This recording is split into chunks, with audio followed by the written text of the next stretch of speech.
And I think here we talk about the same micro and macro, because at micro level, yes, with our neighbor, with our family, we can reach a certain degree of leveling up and forgiveness. But look at the macro, where you have big egos at the country leaders, and those guys won't give up on their ambitions, and they really want to put us in a binder, in a corner, and made us mad. And they don't think about us; they just think about themselves. And to mention to them about love, they will just puff and huff and move along, I think, with their plans.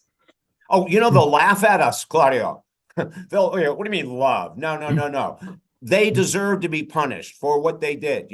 We are God's chosen people, and blah, blah. How many times do we hear that, right? Like, we are God's chosen people and you aren't God's chosen people. My Lord, will everyone just drop that nonsense? Everyone is freaking chosen. I know that's going to piss some people off, and that's okay. Everyone is chosen. Every freaking person is chosen, okay? So now, throw your dogma out the window, get in alignment with the spiritual leaders of the world that know that we are one, that know that we are all together in this. And you mentioned two great words, we could use absolute and relative, or macro and micro, right? The absolute truth is that we are all one. The relative truth is that I look a little different than Claudio, but we're still one. But the relative truth is we're not mirrors physically of each other. But the absolute truth is Claudio and I are just nothing but love. Yeah. That's all we Correct. are. Right? Yeah. And we do these shows. Like, he's doing this whole gosh darn thing, right? I'm just a guest. We do these shows to give people love. I mean, anything that I say that you agree with, that's love. Anything that I say you disagree with, well, just change your mind, because I'm usually right. Just kidding. But, like take what I'm sharing with you and what Claudio's sharing with you with love. Well, I'm not putting anyone down. Like, it might have sounded the other day when I said, if you have a church and the church is telling you that you're the chosen one, well, I guess what?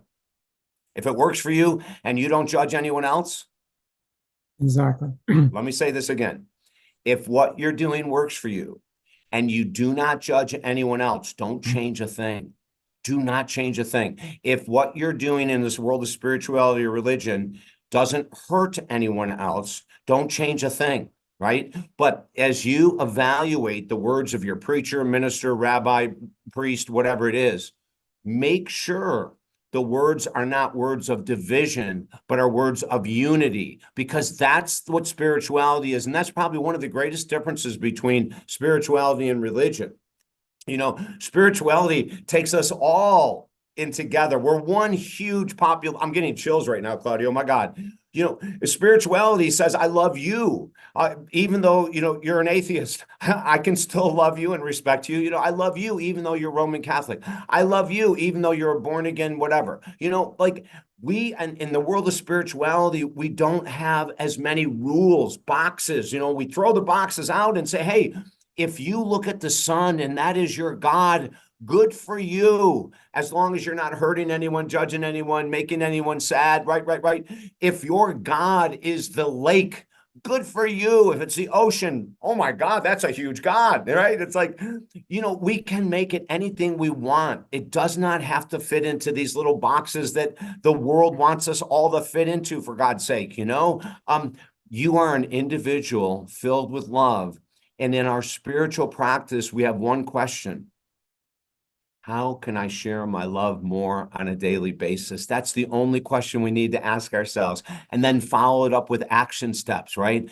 How can I share my love? Thich Nhat Hanh, who's probably one of the most famous Buddhist monks that has ever lived. He passed away a year ago or so. I actually trained underneath one of his students who was with him for 30 years.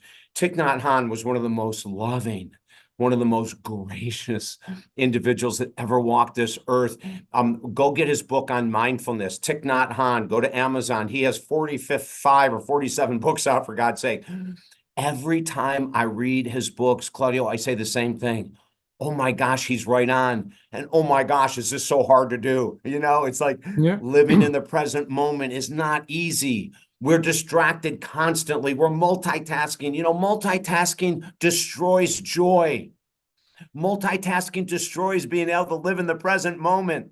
If I'm thinking of anything other than Claudiu right now, I'm not in the present moment. If I'm thinking of anything other than you, wanting you to raise your level, however it works for you, I'm not in the moment, but I am in the moment because there's nothing else diverting my attention. Now, imagine this.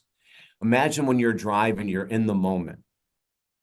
You're not eating a sandwich. You're not, whatever we do, this craziness, right? You're just driving. Just drive. Enjoy the drive. And if traffic slows down, learn how to do diaphragmatic breathing, which is belly breathing. Put your hand on your stomach, right? Fill your stomach with air, which you're filling the full diaphragm.